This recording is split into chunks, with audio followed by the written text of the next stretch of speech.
ईशा बहन बहुत बड़ी स्टार है, बहुत बड़ी एक्टर है। आज भी उनका नाम है, जबकि पिछले 5-6 साल से वो शो में नहीं है। मेरा दोस्त चला गया, मेरे को बहुत गम है। लोग हंसी उड़ाते थे, हाँ तुमको तो विलेन का रोल मिलेगा। दिलीप भाई बोलने लगते ना तो सब अटेंशन में आया था कि यार कुछ अच्छा बोल रहे हैं। कुछ पढ़ी है, डांट भी पढ़ी है और मैं उससे सीखा भी हूँ। इंडस्ट्री में उसका कलर मैच नहीं कर रहा। मैं बड़ा काला था। मैं जनरली ना जो साउथ इंडियन लोग हैं ना उनसे हिंदी में बात करता। मुझे याद है बचपन में तो मैं पटाखे की दुकान भी लगाता था, पतंग भी बेची है। कुछ थी ऐसी बातें, अभी मैं ऐसी बोल नहीं पा रहा हूँ। पोपटलाल की शादी कब होगी, दया भाभी कब आएगी, ये एक ही व्यक्ति बता सकता है। Hello guys, welcome to Telly Masala. This is me Ambika Singh. मेरे साथ है बहुत ही ज़्यादा खास मेहमान। आज मैं बता दूं, तनुज सर हमारे साथ जुड़ गए हैं, यानी जेठालाल के टाइपिस्ट, हमारे scientist Iyer sir. So sir, बहुत ही खास रही आपकी जर्नी, हमेशा से, मतलब इतने सालों से हंसाते आ रहे हो आप। सर, आज आपसे जानना चाहते हैं, आपकी ये जो 17-18 साल की जो जर्नी पूरी होने वाली है, कैसे देखते हैं आप इसे? देखिए, सफलता की उद्देश्य तो देखते ही हैं कि जीवन में सफल हो रहे हैं। सफलता के साथ साथ में ये भी देखते हैं कि हमने क्या पाया है, क्या खोया है। सभी ने कुछ ना कुछ पाया है, मैंने ही नहीं, सभी ने पाया ही है। लेकिन हमारे अंदरूनी जो हमारा अपना जीवन है उसमें कुछ खोया भी है। जैसे मेरी माँ दिवंगत हो गई समय से पहले। ऐसा मुझे लगा कि उस समय थोड़ा मैं डिस्टर्ब था। उसके बाद हमारे साथ काम करने वाले बहुत से आर्टिस्ट जो थे वो दिवंगत हो गए। कुछ प्रोडक्शंस में थे। एक एक्टर आप जानते हैं, कवि कुमार आज़ाद साहब। एक रात पहले ही हम उनके साथ शूटिंग कर रहे थे, दूसरे दिन खबर आई कि उनका हार्ट अटैक से निधन हो गया। तो सफलता के साथ साथ कुछ थोड़ी सी मायूसी थी, लेकिन खुशी ज़्यादा है। खुशी ज़्यादा है और कोशिश करते हैं कि सभी दुनिया खुश रहे, कोई गम में ना रहे। आज़ाद सर के साथ सर आपकी आखिरी बात क्या हुई थी सीन में? आज़ाद सर के, मतलब कवि कुमार आज़ाद साहब के साथ लास्ट में जब उनका यहाँ पे सीन चल रहा था, तब हम सब लोग कॉम्बिनेशन में ही सीन थे। तो तनुज, मैं आलू के पराठे लाया हूँ, तेरे लिए एक रखा है, ये उनके लास्ट वर्ड। मैंने कहा मैं लेता हूँ, लेकिन देख मेरा पैकअप हो गया है, तू जल्दी आ जा। मैं उनके साथ गया, उनके साथ बैठ के गया और थोड़ी बहुत बातचीत हमारी ऐसी ही हुई थी शूटिंग के दौरान ही। और फिर वो निकल गए क्योंकि उनका पैकअप हो गया था। फिर मैं गया, लास्ट में वो आलू का पराठा मुझे खिला के गए हैं। तब से जब भी आलू का पराठा सामने आता है पहले उनको नमन कर लेता हूँ मैं, क्योंकि एक इतनी यादें, इतनी बॉन्डिंग थी। वो मेरे बहुत अच्छे मित्र थे। उनके साथ मैंने मेकअप रूम शेयर किया है, उनके साथ में मैंने बहुत सी बातें शेयर की है। उनके फैमिली में भी मेरी अच्छी खासी पहचान है, हम लोग फैमिलियर है। मेरी मम्मी की जब दिवंगत हुई थी तो उन्होंने बहुत सपोर्ट भी किया था मुझे, पर्सनली इंदौर में फ़ोन किया उन्होंने। तो एक बॉन्डिंग था, बहुत ही अच्छा बॉन्डिंग था, बहुत अच्छा बॉन्डिंग था। मतलब मेरा दोस्त चला गया, मेरे को बहुत गम है इस बात का। सर, आज एक आइडेंटिटी आपको मिल गई है शो की वजह से। मतलब हर किसी, मतलब किसी को तो पता ही नहीं कि आप इंदौर से बिलोंग करते। ये जो बहुत ज़्यादा आपको सर्च करते हैं, जो बहुत ज़्यादा पर्सनली देखना चाहते हैं आप क्या है आपके कैरेक्टर के पीछे का राज, वही उनको ही पता है कि आप इंदौर से हैं। बट अय्यर का किरदार आपने बहुत ही बखूबी निभाया है। लेकिन जब आपको इस कैरेक्टर के लिए, मतलब पहले तो मुझे ये बताइए, कास्टिंग कैसे हुई आपकी? ये कास्टिंग मेरी आसित भाई ने की है। और आसित भाई ने जब ये कास्टिंग कर रहे थे, मैं भारतीय विद्या भवन कला केंद्र से जुड़ा था। गिरीश भाई देसाई अभी नहीं रहे, लेकिन उनके आसित भाई बहुत अच्छे दोस्त हैं। उनको आसित भाई ने कहा था कि एक मेरे यहाँ पे एक स्टूडेंट है, बहुत अच्छा टैलेंट करता है, बहुत अच्छा काम करता है, इंदौर का है, लेकिन क्या है इंडस्ट्री में उसका कलर मैच नहीं कर रहा। मैं बड़ा काला था। तो बोले ऐसा नहीं, अगर जो अच्छा कर रहा है तो डेफिनेटली कुछ ना कुछ हम आगे करेंगे। तो आसित भाई ने मुझे सबसे पहले चांस दिया था। उनका एक सीरियल था, ये दुनिया है रंगीन, जिसमें मैं मुंबई का डब्बे वाला बना था। This is my first serial और मैंने कैमरा भी पहली बार फेस किया था। तो वो आसित भाई की वो कृपा रही, उन्होंने मुझे पहला चांस भी उन्होंने दिया और एक इतना बड़ा सीरियल भी उन्होंने दिया। तो मैं उनका बहुत बहुत कृतज्ञ हूँ। और यही कहना था कि जब ये कास्टिंग हो रही थी, ये कास्टिंग चल रही थी, तो मैं काफ़ी उनके केमियो में कर चुका था। सडनली मेरे ध्यान में आया कि बहुत दिन हो गए नहीं मिला, तो एक मिलने जाता हूँ।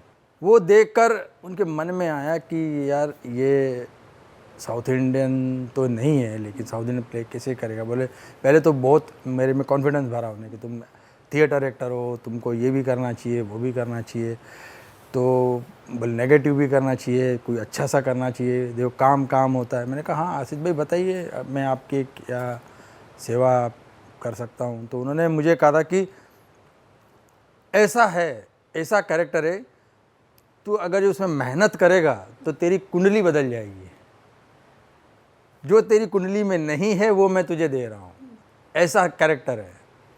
मैंने कहा बताइए। फिर उनका साउथ इंडियन कैरेक्टर तो कुछ दिन पहले ही मैंने एक प्ले किया था, राम बोलो भाई राम, जिसमें मैं रावण बना था, और वो साउथ इंडियन टेक्निक से हम लोगों ने फ्लो किया था। तो मैंने उसके कुछ डायलॉग आसिफ भाई को सुनाए थे, तो बोले बस पकड़ ले ये रिम, और मैं तुझे और भी कुछ टिप्स देता हूँ। फिर दयाशंकर पांडे जी के साथ में मिलकर उन्होंने मुझे बहुत कुछ बताया और सिखाया कि बस ऐसे ही हमको ये करना है, इसके लिए और वर्कआउट करो। साउथ इंडियन पिक्चर वो कैसे रहते हैं, कैसे बोलते हैं, कैसे खाते हैं, कैसे हंसते हैं, गुस्सा कैसा है, नाक में गुस्सा है, दांत पूरे दिखते हैं। मैं सब ये वर्कआउट कर रहा था। फिर जैसे ही शूट चालू हुई तो मेरा कैरेक्टर डेवलप होने में काफ़ी टाइम भी था, तो इसलिए मैं एक 30-40 दिन के लिए एडी भी था यहाँ पर स्टार्टिंग में। तो वो भी मुझे एक्सपीरियंस हो गया कि सारे कैरेक्टर समझ में आ रहे थे। और फिर दिलीप भाई ने और यहाँ के जो भी को एक्टर्स हैं उन्होंने भी मेरी काफ़ी मदद की एक कैरेक्टर को बॉन्डिंग करने की, अच्छा करने की। तो मैं आसिफ भाई को सैल्यूट करता हूँ, उन्होंने इतना बढ़िया और बेहतरीन रोल मुझे दिया, और ख़ासकर उन्होंने मेरे ऊपर विश्वास जताया, ये सबसे बड़ी बात है। ऑल्सो सर, साउथ इंडियन जो लैंग्वेज होता है ना, उससे कहीं ना कहीं अपनी जो टंग होती है ना एकदम ट्विस्ट हो जाती है जी जी जी वो बोलने के लिए, जी। बट आपका एक्सेंट बिल्कुल उसके अपोजिट था। हाँ। सो आपने खुद से कितने घंटे की प्रैक्टिस घर पे करना शुरू किए थे, या सेट पे आके कितने घंटे की प्रैक्टिस करते थे आप कि वो एक्सेंट वैसा आए साउथ इंडियन वाला? क्या है कि मैं जनरली ना जो साउथ इंडियन लोग हैं ना उनसे हिंदी में बात करता था, उनसे हिंदी में बात करता जनरली। जब वो तो बहुत स्मार्ट इंग्लिश बोलने वाले होते हैं, जब हिंदी में बात करना तो उनकी बातों में वो लहजा पता चलता है हिंदी बोलने का। वो हर मतलब पहला वर्ड खींच के बोलेंगे, लास्ट में थोड़ा स्मॉल बोलेंगे। क्या ऐसा है एकदम जय डालाल तो जय खींच दिया, लाल पे गिरा दिया, जय डालाल तो जय लाल पे गिरा दिया, लेकिन जय पे खींचा। तो ये मैंने दिमाग में रख लिया था, ये मैंने दिमाग में रखा था कि जो साउथ इंडियन लोग हैं वो जिस प्रकार से हिंदी बोलते हैं, तो बोले यही हिंदी। फिर मैंने आसिफ भाई को उनके ऑफिस में कुछ ऐसा बोल कर भी बताया, तो उन्होंने कहा बस ये हम लोग ऐसे ही इसको शुरू करते हैं, और वो बनता गया, कैरेक्टर बनता गया। मतलब आपके स्ट्रगल के बारे में थोड़ा बहुत हम जानते हैं, स्ट्रगल नहीं कहूँगी मैं, हार्डवर्क कहूँगी आपका, क्योंकि स्ट्रगल वर्ड सुनने में थोड़ा अजीब लगता है। बट सर आपका जो हार्डवर्क रहा था उसको किस तरह याद करते आप, कुछ अगर बता सके? कभी भी अपने अतीत को मैं कभी नहीं भूलता, कभी नहीं भूलता, सब याद है। जो लोग मेरे साथ में थे उन सब के साथ मेरी बहुत अच्छी बॉन्डिंग है, अभी भी है, दोस्ती है, यारी है। यहाँ तक कि मैं इंदौर के पास देवास एक शहर है, छोटा शहर है, तो उस शहर का मैं रहने वाला हूँ, जहाँ से मैं बचपन से बड़ा हुआ, जिन दोस्तों के साथ खेलता कूदता था, सब लोगों में एक अपनत्व रहा है मेरे लिए। तो जब भी जाता हूँ मिलता हूँ, किसी को भूला नहीं, हर चीज़ मुझे याद है। मैं अपने अतीत को कभी नहीं, क्योंकि अतीत याद रहेगा ना तो जब ऊपर से जब नीचे देखूंगा तो डर नहीं लगेगा। सर क्या क्या काम किए आपने यहाँ तक पहुँचने के लिए? बहुत किए, नौकरी भी करता था।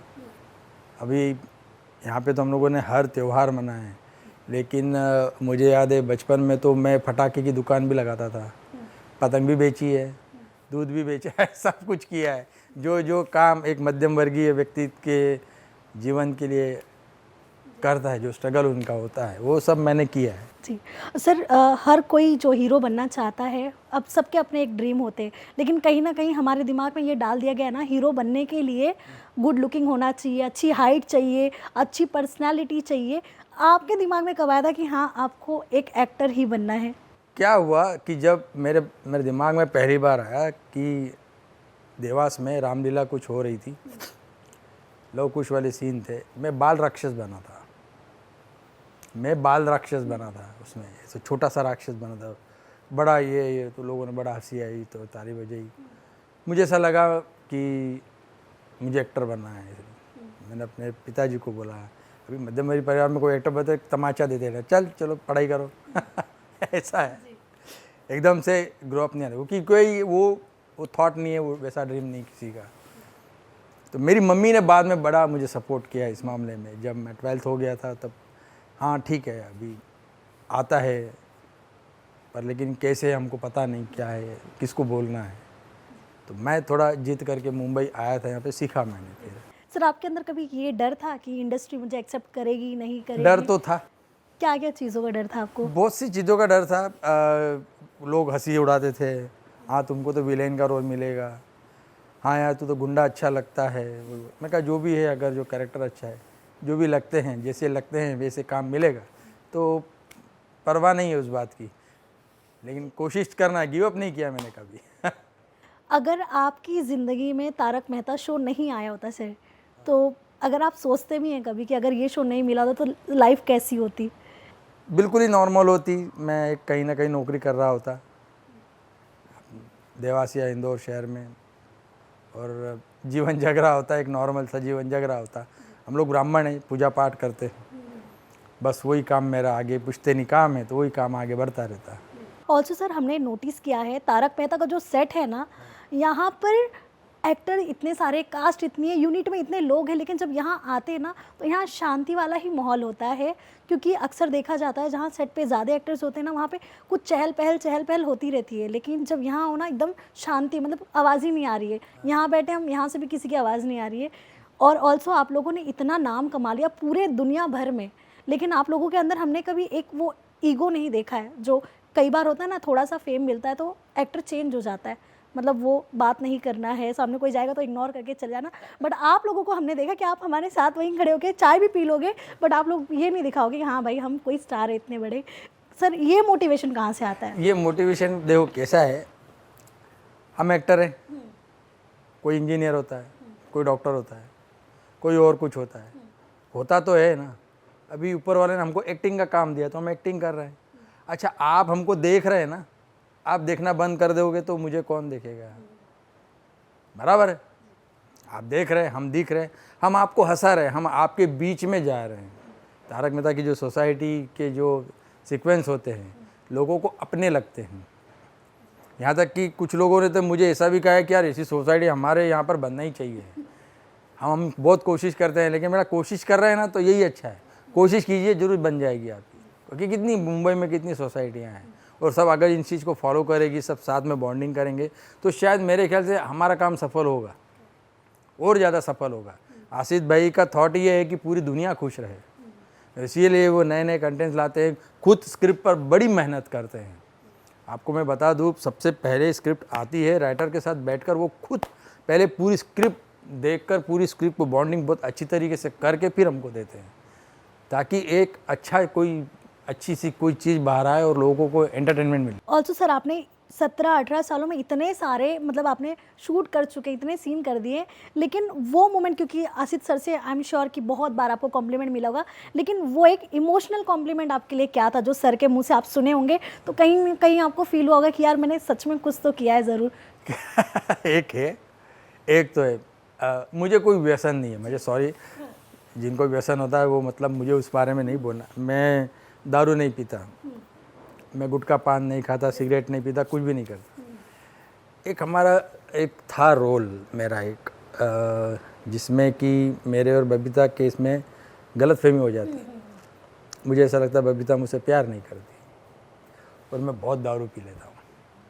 तो दारू पीने के बाद में जो मेरा मोमेंट हुआ, उसके बाद जैसे मैं करता गया, उस समय तो मुझे पता नहीं चला कि मैं कितना करेक्ट कर रहा हूँ, लेकिन क्या डायरेक्टर का ओके आ रहा था तो ओके।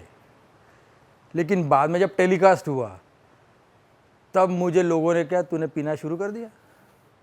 अरे मैंने कहा नहीं यार, मान ही नहीं सकते। और फिर आसिफ भाई ने फ़ोन किया, बोले तनुज ये तुम ये जो किया है, उन्होंने बहुत बेस्ट, उन्होंने नीला भाभी ने कॉम्प्लीमेंट दी, मैं बहुत खुश हुआ, उनको पर्सनली मिलने भी गया। मैंने कहा आपकी वजह से ही तो हुआ है, आप जैसा कहते हैं वैसा कर रहा हूँ, तो आपकी वजह से हुआ है, तो इसके हकदार आप भी हैं कि मेरे मुझसे करवा के लिए है, मैं नहीं। इसमें डायरेक्टर की बड़ी मेहनत है, राइटर्स की बड़ी मेहनत है, को राइटर्स की, को एक्टर की और बाकी लोगों की मेहनत है, तब जाके वो डेवलप होता है। हालांकि बहुत सर्च किया, बहुत बैठा, मैं डायरेक्टर के साथ में बैठा, सब आसिफ भाई के साथ में फ़ोन पर बैठा, उनको टाइम नहीं था लेकिन मेरा फ़ोन उठा रहे थे और मुझे बोल रहे थे कि टेंशन नहीं लेने का, टेंशन मैं हूँ ना, टेंशन मत ले, मैं हूँ ना। मैंने कहा हाँ टेंशन नहीं ले रहा हूँ लेकिन मैं कर रहा हूँ। तो मुझे वो एक मेरे जीवन का बहुत बड़ा कॉम्प्लीमेंट लगा मुझे कि चलो मैं ऐसा कर पाया। ये तो मुझे पता नहीं नशा होने के बाद में आदमी किधर झूमता है, दाएं जाता है कि बाएं जाता है किसको मालूम है। सर एक और एपिसोड आया था, बहुत पुराना एपिसोड हो, पता नहीं आपको याद आएगा नहीं, कि जहाँ बबीता जी को सोसाइटी में कुछ गुंडे छेड़ देते। अब उसमें था कि जेठालाल आपके ऊपर सब डाल देते कि आप जो साउथ इंडियन लैंग्वेज में बोल रहे हो वो बोल रहे हो मार खाने के लिए। सर उसके पीछे का क्या था सीन और कितना मजा आया था? क्या है, हमको एंटरटेनमेंट करना था और ऐसा सडनली वो दिमाग में आया था वो, और इमीडिएट वो वर्क हुआ। तो मतलब इतना वर्क हुआ कि वो बहुत वायरल भी बहुत हुआ था और बहुत लोगों को पसंद आया था। तो क्या है, कभी कभी छोटी छोटी चीज़ें सडनली दिमाग में आ जाती है तो बहुत वर्क कर जाती है वो, तो वैसा ही वो भी था। जी। ऑल्सो सर एक लुंगी डांस पे आप लोगों ने परफॉर्मेंस किया था, आपने दया बहन के साथ, दिशा जी के साथ, मतलब वो आप दोनों की केमिस्ट्री काफी धमाकेदार थी। और जो वहाँ जेलेसी वाला फैक्टर दिखाया जा रहा था वो तो अलग ही था। क्या बताना चाहेंगे सर, उनके साथ वो सीक्वेंस शूट करने में कितना मजा आया था और उसकी बैक ऑफ द स्टोरी जो भी रही होगी? दया भाभी मतलब दिशा बहन बहुत बड़ी स्टार है, बहुत बड़ी एक्टर है, बहुत एक्सपीरियंस होल्डर एक्टर है। लेकिन वो क्या है, जब भी काम करती है ना तो सबसे पहले ये ख्याल करती है कि मेरे साथ मेरा को एक्टर कंफर्टेबल है या नहीं। उन्होंने मुझको, मैंने कहा तुम डांस है, तो मैंने कहा तुम डांस है तो डांस है, तो मतलब कोरियोग्राफर ने उन्होंने मुझे इतना हल्का कर दिया था कि मैं ऐसा समझा कि नहीं यार, मैं इतनी बड़ी स्टार के साथ में नहीं, एक नॉर्मल अपनी फ्रेंड के साथ में ही डांस कर रहा हूँ।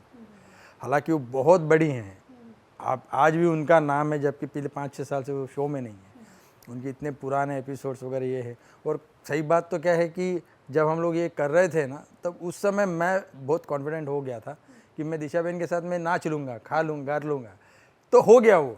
लेकिन वो इतना अच्छा लगा बाद में लोगों को कि मतलब एक पूरा एपिसोड बहुत, उस समय हमारा टीआरपी बहुत हाई चल रहा था उस समय, और मतलब गेन हुआ टीआरपी में।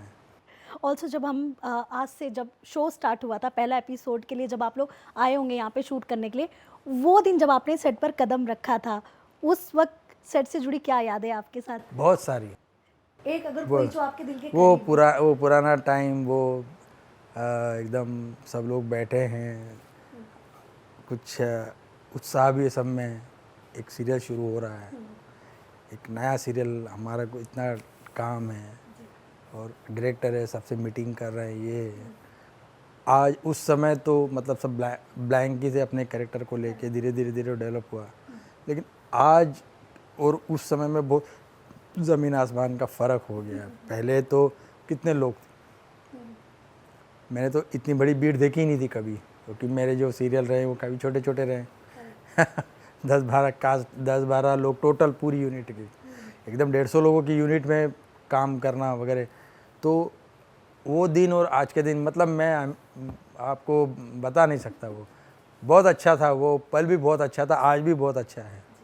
कई सारे एक्टर्स आते थे शो में, मतलब शो की पॉपुलैरिटी इतनी थी कि लोगों को मूवी प्रमोट करने यहाँ आना पड़ता था सेट पर। सर वो मतलब कौन से सेलिब्रिटी का यहाँ सेट पर आना आपको आज भी याद है जो बहुत से है? सलमान सर 3-4 बार आ गए, उसके बाद शाहरुख सर आकर गए हैं, अजय देवगन सर 3-4 बार आके गए, काफ़ी एक्ट्रेसेस भी आके गई। हाँ, बच्चन साहब आए थे, जब पहली बार मैंने उसके पहले उनको कभी देखा नहीं था। सब देख रहे थे हम बचपन से, यार अमिताभ बच्चन, लेकिन जब सेट पे आए उनके साथ जब हमारा सीन हुआ, मैंने इनको साष्टांग दंडवती लगाया था, उन्होंने कहा उठो उठो उठो उठो। एक बड़े स्टार का अगर जो आपको स्पर्श हो जाए तो जो खुशी है वो अलग ही खुशी है। मुझे वो मोमेंट आज भी याद है।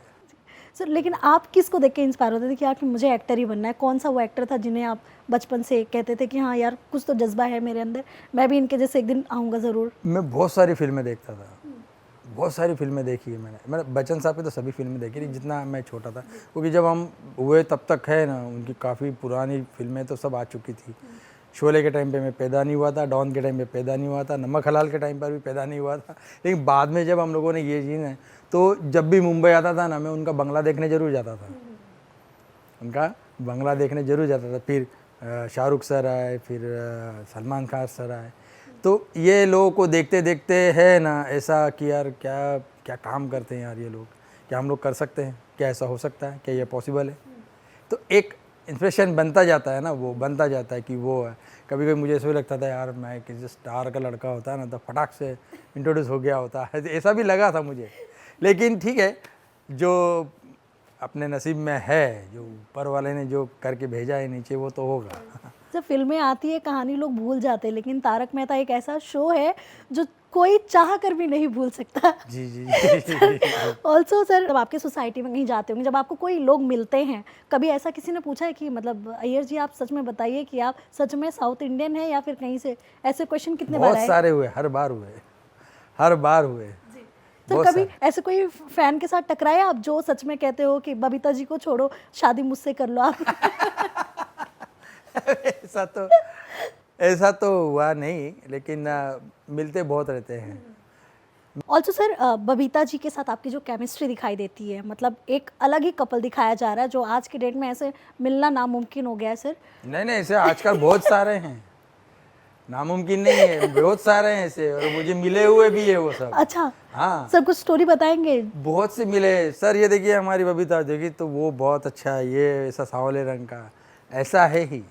तो बहुत मिलते हैं, पर हमारे कैरेक्टर में तरह शार्पनेस है, इस वजह से लोगों को एक अलग लगता है वो। आप दोनों की ये केमिस्ट्री जो कैमरे पे सर दिखाना बहुत ज़रूरी होती है, क्योंकि कैमरे पे लोग छोटी छोटी मिस्टेक पकड़ लेते हैं, और आज तो सोशल मीडिया इतना तेज़ हो गया है कि पीछे भी अगर कुछ चेंज हुआ रहेगा वो भी इंसान नोटिस करता है। बट आप दोनों एक दूसरे को कैसे कंफर्टेबल करते हो सीन से पहले, क्या डिस्कशन? दोनों एक्टर हैं, वो अच्छी एक्टर है ना, मुझे भी अपना काम अच्छा ही करना है, तो हम लोग बस अपनी बॉन्डिंग सिचुएशन में बहुत अच्छा सा काम कर लेते हैं। जी, सबसे पहला शॉट आपने किसके साथ दिया था सर? दिलीप भाई के साथ में। अगर याद करेंगे आप तो क्या बताएंगे? वो एक पहला ही एपिसोड था, उनको कुछ तो भी कोर्ट में आना पड़ता है और हमारे कोर्ट में एंट्री, मुझे उनके अगेंस्ट में बोलना है। तो पहला सीन मेरा उन्हीं के साथ में हुआ था। और उसके पहले भी जो मेरा पहला सीरियल था, ये दुनिया है रंगीन, जो भी जिसके प्रोड्यूसर भी आसिफ भाई ही थे। दिलीप सर वो तो बहुत बड़े कलाकार हैं, बहुत एक्सपीरियंस होल्डर है, उनका 20-25 साल का तो थिएटर का एक्सपीरियंस है। और मैंने हमेशा ज़िंदगी में यही चाहा कि मुझे किसी भी फील्ड में हूँ मैंने हमेशा विद्यार्थी जीवन ही अपनाया है। मुझे हमेशा सीखना है, सिखाना नहीं। जितना हम सीख सकते हैं ना उतना अच्छा परफॉर्म कर सकते हैं। एक बार हम सिखाने लग गए तो हम गए, ख़त्म है। फिर दिलीप भाई से बहुत सीखा मैंने, बहुत सीखा। और उसके साथ साथ है ना, आसिफ भाई जो टिप्स देते थे ना, वो इतनी अच्छी होती थी कि मेरे लिए सर हर चीज़ बहुत ही अच्छी हुई। हम दोनों का बॉन्डिंग बहुत ही अच्छा है। हाँ, तो क्या है, मानो जब भी दिलीप भाई बोलने लगते हैं ना तो सब अटेंशन में आया था कि यार कुछ अच्छा बोल रहे हैं, कोई अच्छा बोलने सीखने को मिल रहा है। कोई इतने बड़े कलाकार के साथ में हम काम कर रहे हैं तो उसका एक्सपीरियंस जब वो शेयर करते हैं, उनकी जो बोल रहे हैं, तो वो हमारे लिए एक डेवलपमेंट है, हमारे अपने लिए एक डेवलपमेंट है। तो हम दोनों बस इसी माह में एक अच्छा सा सीन बना पाते हैं। और सर आपने आपकी पॉपुलैरिटी से क्या सीखा है? क्योंकि आजकल आप देखेंगे जो नए स्टार्स आते हैं ना कहीं जब उन्हें थोड़ा फेम मिलता है ना तो डगमगा जाते हैं, वो मतलब अपनी सक्सेस संभाल नहीं पाते। बट आपने, क्योंकि इतनी पॉपुलैरिटी मिलना आज के डेट में, अगर अब से कोई अपना करियर शुरू करेगा ना, उससे मुझे लगता है 50 साल से ज़्यादा लग जाएंगे जो आप लोगों ने हासिल किया है। क्या कहना चाहेंगे उन एक्टर्स के लिए? एंड ऑल्सो आपने क्या, आपकी पॉपुलैरिटी से क्या आपको एक कहते हैं ना सबक मिला है? देखिए, पॉपुलैरिटी तो मैं इसमें यूँ कहूँगा, फेमस होना सभी को अच्छा लगता है, ठीक है, लेकिन हम समाज के लिए कितना अपना डोनेट कर रहे हैं। फेमस है तो ठीक है, मैंने यही एक कोशिश है मेरी कि एक जो भी स्ट्रगल कर रहे हैं, किसी भी फील्ड में स्ट्रगल कर रहे हैं, सबसे मेरा कहने का एक ही उद्देश्य है कि पहले तो हमारा जो हम जहाँ पर जो काम कर रहे हैं उस काम को प्यार करो, उसको अपना बना लो, और फिर उसको अपना बनाने के बाद में फिर उसके ऊपर काम करो तो आपको सफलता मिलेगी ही मिलेगी। किसी भी चीज़ को करने के लिए ओवर कॉन्फिडेंस में नहीं होना चाहिए। और रही बात हम बहुत फेमस है, तो फेमस क्या है, आप देख रहे हैं तो हम दिख रहे हैं, आप देखना बंद कर दीजिए। देखिए, मुझे किसी ने बीच में बोला था कि शोले फिल्म दोबारा नहीं बन सकती है, वैसे ही तारक मेहता का उल्टा चश्मा दोबारा नहीं बन सकता। मैंने कहा आपकी बात तो बहुत अच्छा है, लेकिन शोले से आप कंपैरिजन कर रहे हैं, वो सभी ग्रेट एक्टर रहे हैं। आपको सब एक कैरेक्टर उठा के देख लो शोले फिल्म का, सब हिट है, सब हिट है। मैं तो पैदा ही नहीं हुआ था उस समय, लेकिन अभी इस समय मैंने कम से कम 10-12 बार वो पिक्चर देखी है हमेशा।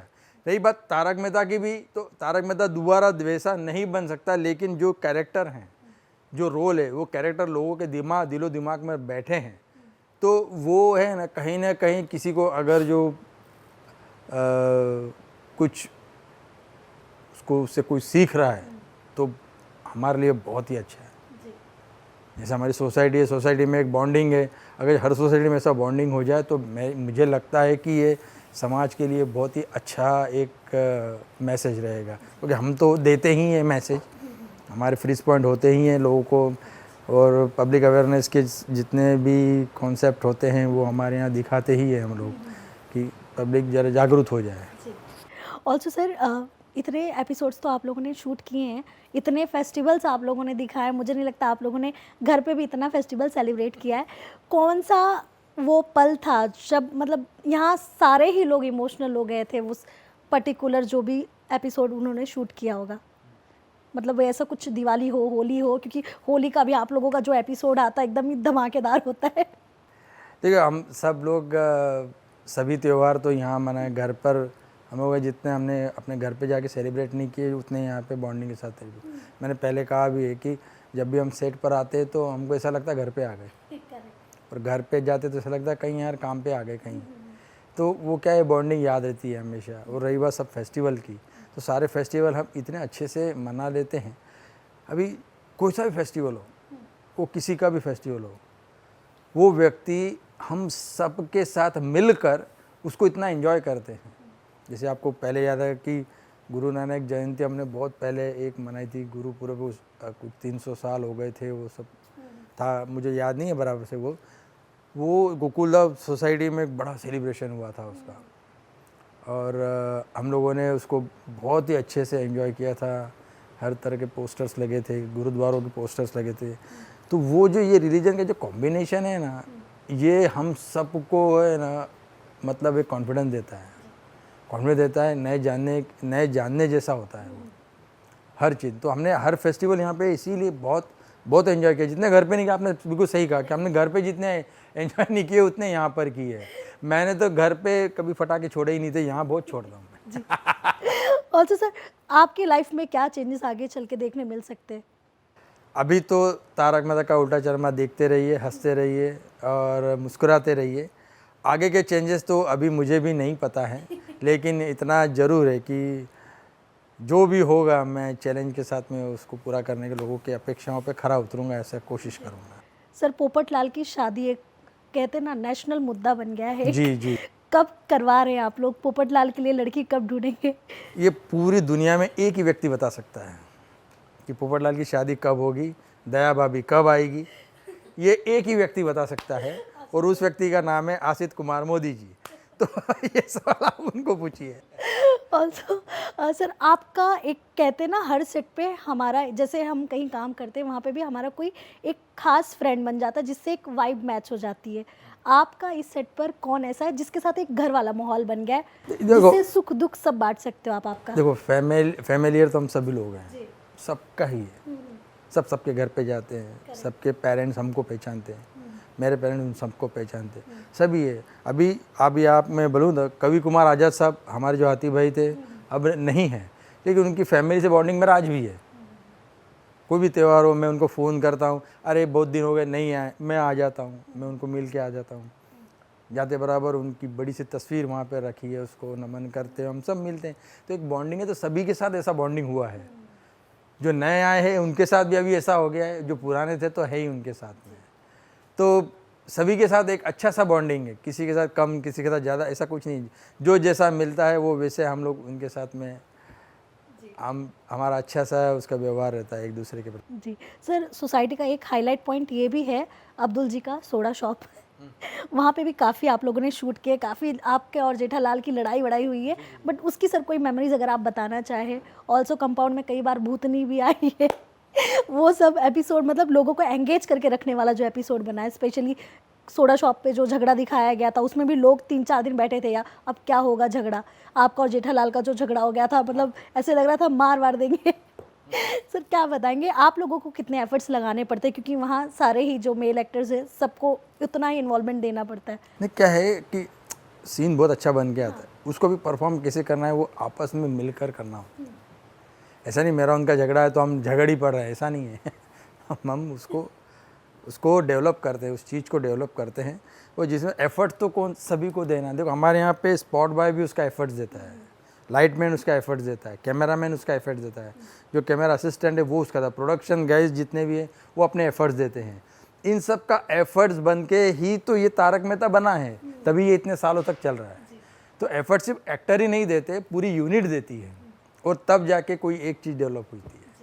ऑल्सो सर आपको नहीं लगता शो को एक अवार्ड ऐसा भी मिलना चाहिए कि बिना वल्गर कोई वर्ड यूज़ किए शो इतने सालों से चल रहा है। ऑल्सो जो भी राइटर है उन्होंने क्या कमाल ही किया है, मतलब क्या कहेंगे सर, इस पे अवार्ड मिलना चाहिए ना? बिल्कुल बिल्कुल मिलना चाहिए, बिल्कुल मिलना चाहिए। सर ऐसे आपको कॉम्प्लीमेंट्स मिलते होंगे कि मतलब आप लोग बिना कुछ कहते हैं ना वर्ड्स में बिना छेड़छाड़ के इतने अच्छे से, मतलब एक फैमिली वाला ही बॉन्ड दिखाना है सबको। कभी ऐसा कॉम्प्लीमेंट मिला आपको हाँ, आस बहुत पड़ोस लोग से पूछते हैं, ऐसा पूछते हैं कि लिख कौन रहा है, ऐसा कभी पूछा गया है? हाँ, वो भी पूछते हैं यार, बहुत सारे राइटरों के नाम आते हैं। मैंने कहा बहुत लोग तो खुद भी लिख के हमको बताते हैं कि यार मेरे पास भी एक स्टोरी है। मैं कहा जरूर जरूर, आप आसिफ भाई को भेज दीजिएगा। जी सर, आपका फेवरेट कौन सा एपिसोड रहा है आज तक का? बहुत से हैं, कौन सा नहीं है। बहुत सारे। लेकिन आपसे अगर अचानक कोई ऐसे पूछे कि अय्यर सर बताइए आपका फेवरेट एपिसोड कौन सा रहा है, तो आपको कौन सा तुरंत दिमाग में क्या आता है? तुरंत दिमाग में एक आता है, बहुत पहले हमने अप्रैल फूल किया, अप्रैल फूल का एक कैरेक्टर किया था मैंने। एक स्टोरी हमारी थी, हम अप्रैल फूल बनाते हैं, लास्ट मोमेंट तक है ना। उसका जो क्लाइमैक्स था वो आसिफ भाई और डायरेक्टर साहब ने हमको भी नहीं बताया था कि क्या होने वाला है, हम ये लोग क्यों शूट कर रहे हैं। तो उसके बाद जब वो पता चला, उसे स्क्रिप्ट आई और पता क्या नहीं है ऐसा, हमको अप्रैल फूल बनाना है, क्योंकि मैं भी टेंशन में, यार मेरा तो चेन्नई में ट्रांसफ़र हो गया, बबीता टेंशन में, इसका ट्रांसफ़र हो गया, तो मैं अकेली यहाँ पे सोसाइटी में क्या करूँगी। ये सब दिमाग में घुमा, और उसके बाद जब मालूम पड़ा ये अप्रैल फूल बनाना है, तो सही में तो हम अप्रैल फूल बन गए। इतना मतलब उसको कॉन्फिडेंशियल रखा था उस पूरी चीज़ को। हमेशा याद आता है वो, हमेशा याद आता है। जी। ऑल्सो सर, एक माँ होती है ना, वो भी बच्चे को गलती पे डांट देती है, तो शुरू में, अब तो सर खैर फैमिली वाला ही माहौल बन गया पूरा, लेकिन शुरू में कभी ऐसा होता था गलती होती थी तो आसिफ सर डांटते थे? बिल्कुल डांट पड़ी है मुझे, बिल्कुल डांट पड़ी है। पर मैंने कहा ना, मैंने ये पूरा कैरेक्टर, ये मतलब मेरा जो भी काम है, मैं विद्यार्थी जीवन के हिसाब से ही लेता हूँ। मुझे विद्यार्थी बने रहना है, मैं सीखते जाता हूँ, क्योंकि डांट नहीं खाऊंगा तो सीखूंगा कैसे। तो सीखते जाना है, तो पढ़ी है, डांट भी पढ़ी है, और मैं उससे सीखा भी हूँ, और अपने आप को आगे भी बढ़ा है, उससे मज़ा आता है उसमें। सर ऑल्सो आप बहुत ही सरल ज़िंदगी जीते हैं। कभी हमने आपको ऐसे किसी अवार्ड फंक्शन में, मतलब बहुत ज़्यादा जाते हुए नहीं देखा है, किसी पार्टी में नहीं जाते हुए देखा है, बट सर आप कैसे इंसान हैं, अगर थोड़ा सा बताएं, क्योंकि आपके जो दर्शक हैं ना वो ज़रूर जानना चाहते हैं कि आप फ्री टाइम में करते क्या हो? फ्री टाइम में ज़्यादातर किताबें पढ़ना होती है, लिखना होता है।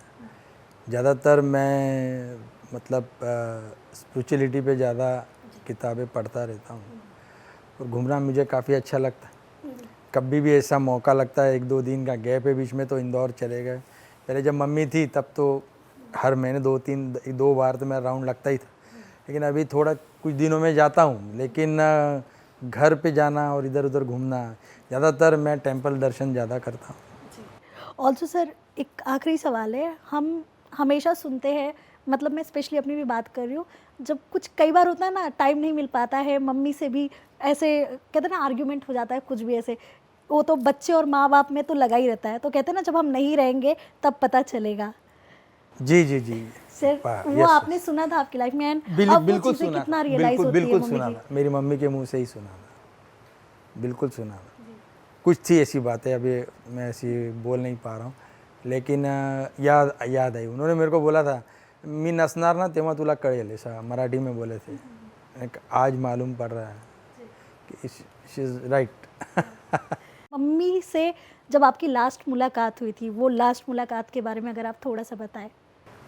बहुत इमोशनल है, तो मतलब मैंने अभी तक किसी से शेयर नहीं की है। जो भी वेग है आपके चैनल से जुड़े पहले उनको मैं मैसेज यही दूंगा कि हमने भगवान नहीं देखे, माता पिता देखे हैं। माता पिता की सेवा करो, वही भगवान की सेवा है। माता पिता को अच्छे से रखो। आपको न तो चार धाम जाने की ज़रूरत है, न ही हज करने की ज़रूरत है, ना ही किसी गुरुद्वारे में जाने की ज़रूरत है। जब तक आपके घर में अगर जो माता पिता हैं तो आप उनकी सेवा कीजिए, उनको खुश रखिए। उन्होंने बताया कि ये भगवान है, उन्होंने कहा कि ये भोलेनाथ है, उन्होंने कहा ये गणपति है, उन्होंने कहा ये वाहिगुरु जी है, उन्होंने कहा ये अल्लाह है। उन्होंने कहा है ना, माता पिता ने कहा है, ठीक है। हमें तो पता नहीं था, तो वो पहले भगवान हुए हैं। तो आप उनकी सेवा कीजिए। उनकी सेवा में जो मेवा मिलेगा, आप हमेशा स्वस्थ रहेंगे और खुश रहेंगे। ये मैंने सीखा है, इसलिए मैंने वो किया है, इसलिए पाया भी है। हाँ, बाकी कुछ गलतियाँ मेरे से हुई है, तो मम्मी ने जो डांटा है उसका सबक आज भी ले रहा हूँ। सर के लिए एक गिफ्ट लेकर आई हूँ ला पिंक से। सर, ये आपके लिए, कहते हैं ना खुशबू जिंदगी में बनी रहनी चाहिए, तो एक खुशबू हमारी तरफ से आपके लिए। Thank you so much. Thank you so much sir. ऐसे ही आप सबको हंसाते रहिए जी, जी। और 17-18 साल को 70-80 साल बना दीजिए। जी, thank you so much. Thank you so much.